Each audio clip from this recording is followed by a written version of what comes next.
हा ये देखो, हा हे बघा प्रज्वल आहे इकडे. आता त्याचं जेवण वगैरे झालं आहे. आम्ही मॉलवरून आलो आहे. मॉलमध्ये गेलो होतो आणि डीमार्टमध्ये गेलो होतो. हे बघा प्रज्ञा वगैरे आता बसलेलो आहे. आम्ही आता नुकतंच आता 15 मिनटं झाले आलेलो आहे बाहेरून. आम्ही आता जेवणाची तयारी करून म्हटलं, पण कसं बाहेरूनच इतकं काही खाऊन आलं आहे. हिने मला ते डोसा वगैरे आणि ते आणि का बिर्याणी वगैरे काहीतरी वगैरे वगैरे तिथे साऊथ इंडियन डिश होतं, ते आम्ही खाल्लेली आहे. तर पोटामध्ये असं काही जागाच नाही आहे. प्रज्ञा म्हणत आहे की आपण काही खाऊ म्हणून जण्यानी. हे सांग नाही तू काय काय खाल्ली बाहेरून तर माझ्या ऑडियन्सला. डोसा खाल्ला, समोसा.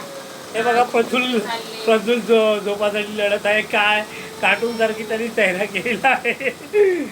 काय काय खाल्ला बेटा तू बाहेर. हे बघा उसने बहुत सा खाया है.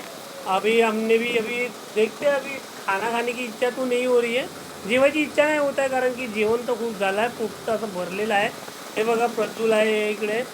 आणि मित्रांनो, कसं बाहेरचं जास्त खाणं हे नाही, पण एखाद्या वेळा फॅमिलीला वेळ द्या. आणि नाही काही तर हप्त्यातून विकली एक दिवस तरी घेऊन जा आपल्या तुमची जे डिअर वाईफ आहे किंवा XYZ जे पण आहे.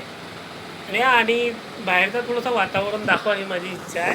ठीक आहे मित्रांनो, बाय.